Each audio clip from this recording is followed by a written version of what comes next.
Well, I'm in the hospital, and I had you could call it open heart surgery just a week ago, Saturday night.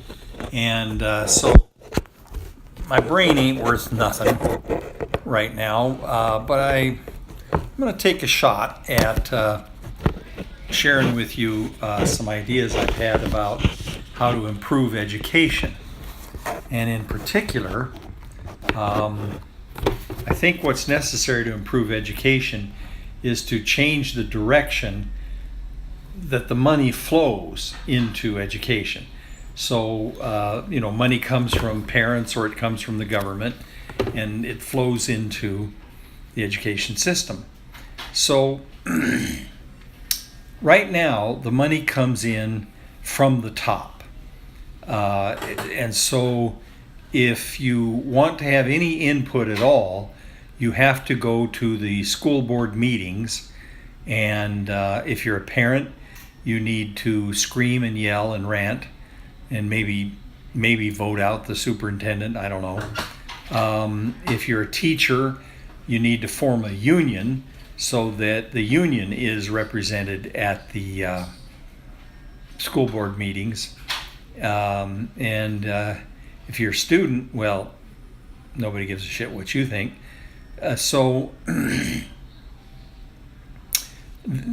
Because the money's coming in at the top, and the school board then is going to decide where the money goes. So if you're a teacher, you better have a union, or nobody's going to pay attention to what the teachers want. If you're a janitor, you better have a union. If you're a bus driver, you better have a union. If you're a parent, you can try forming a union, but mostly what you're going to have to do is just scream and yell at the meetings. So what if we changed the direction in which the money was flowing?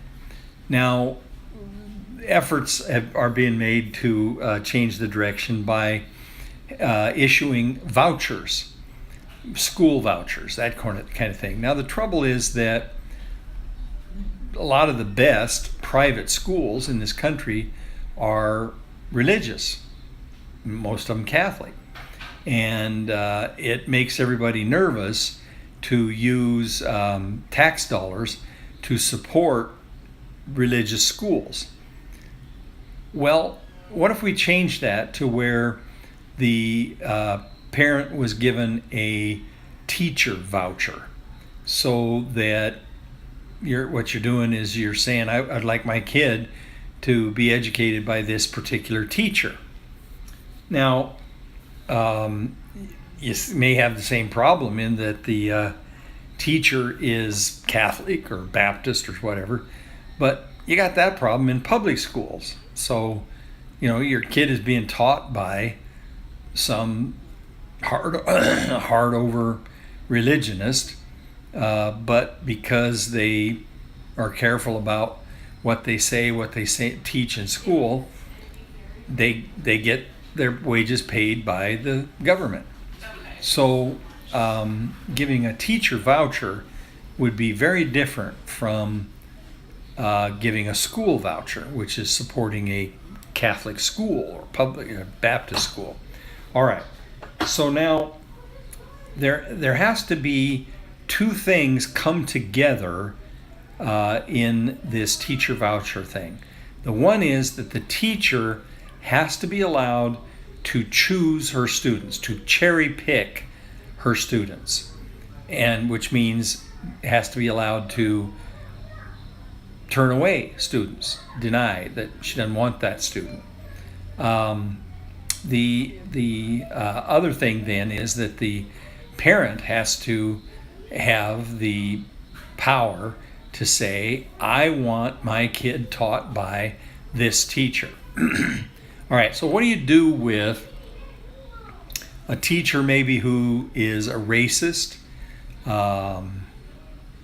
or only wants to teach boys, only wants to teach girls, which is something we really ought to be taking a look at, gender differences.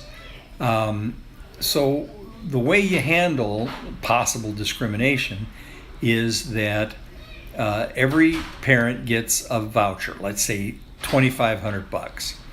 And so the parent then, probably through an online service, says, I want Mr. Snodgrass to teach my fifth grader.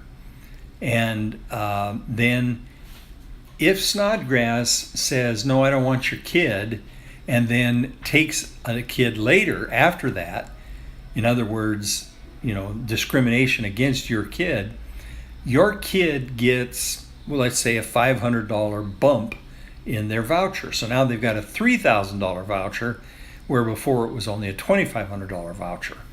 And the more times your kid gets bumped, because teachers don't want the kid, the bigger the reward, until some teacher finally says, sure, I'll take 10 kids who are ADD, whose their moms keep picking up new boyfriends, and the boyfriends are beating up the moms. You got domestic violence at home, maybe you got addiction at home, you got alcoholism at home, and so you've got these children in very disrupted environments where how in the hell can they pay attention to school? But we're required to educate them. So some teacher who feels they've got a gift for dealing with such kid can maybe take in 10, 12 of these students, and at, let's say, $4,000 a voucher, can make a pretty damn good living.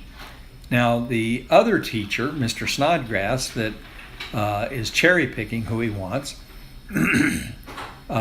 he might take on 50 or 60 kids, because if you got kids whose parents will beat the crap out of the kid for disobeying in school or not participating in school, you got parents who are very actively paying attention to how the kid is doing in school.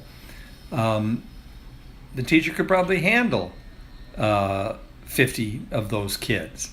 So now we're talking the teacher may be making $100,000 a year.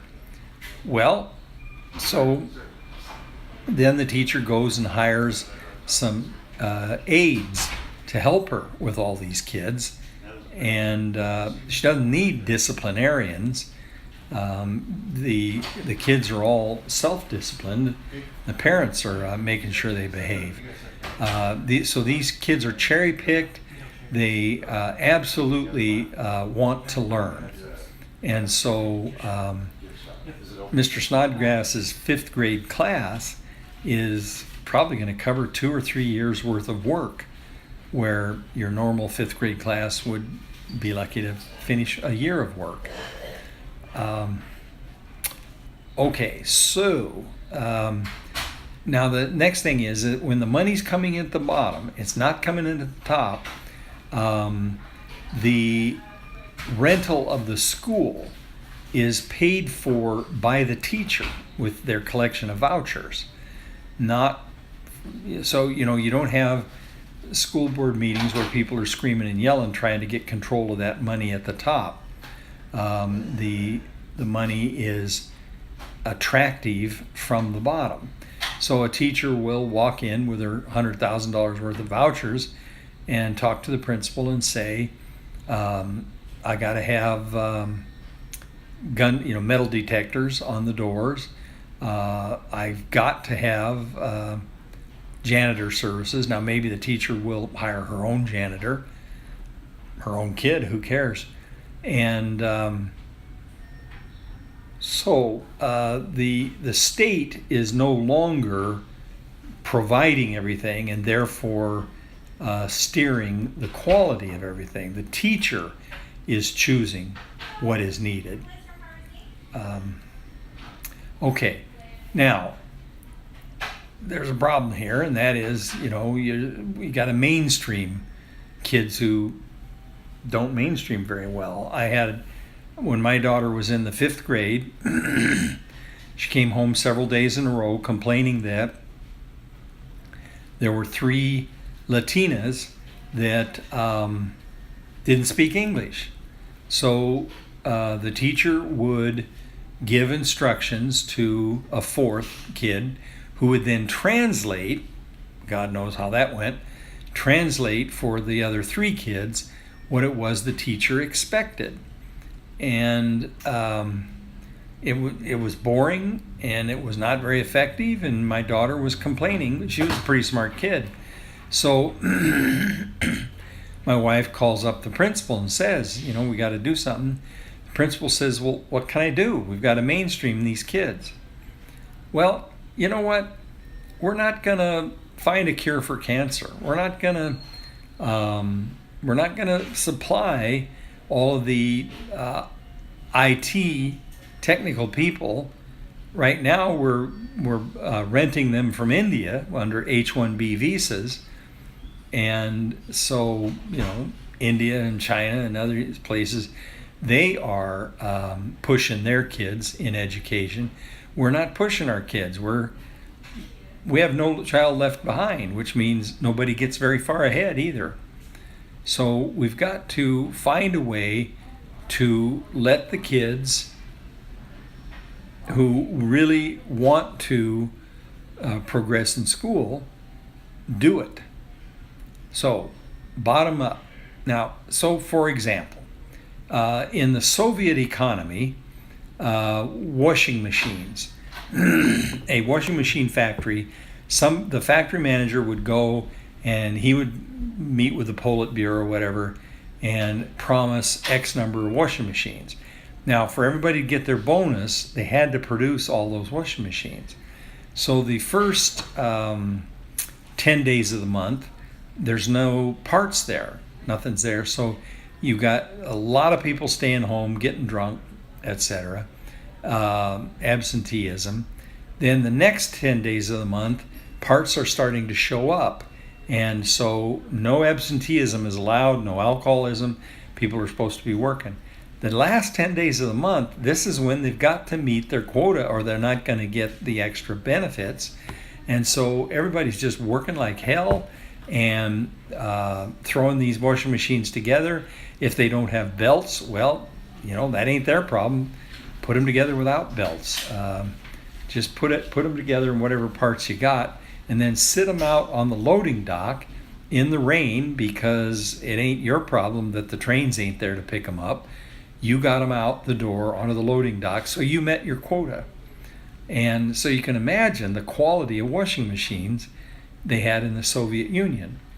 And now contrast that with our washing machines are funded from the bottom up, not from the Politburo down. And so we have some pretty damn good washing machines. Let's start running our education system like we build washing machines.